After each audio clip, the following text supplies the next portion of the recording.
Ito yung biglang yayaan sa may kasalan. Ay, nako. Ito literal na sinasabi na ulam nyo, ulam din namin.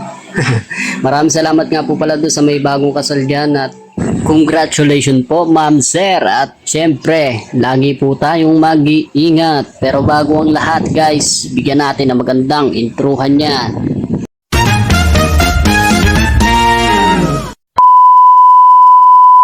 Sa sobrang daming tao ay hindi na namin alam kung saan kami dito upo at nahihiya-hiya na kami at nagsusunod lang kami kila Ate Johan at Kuya Imgo. At syempre ito na ang handaan, napakarami at si Pinsan ay solve na solve naman. Grabe naman talaga ang handaan dito, mapaparami talaga ang kain nyo. At pagkatapos nga niya ay nagbatche na kami at hindi na kami nakapagpaalam. Ayun nga po pala ang bagong kasal. Congratulations po muli. Maraming salamat po at mag-iingat po tayo. Enjoy your day.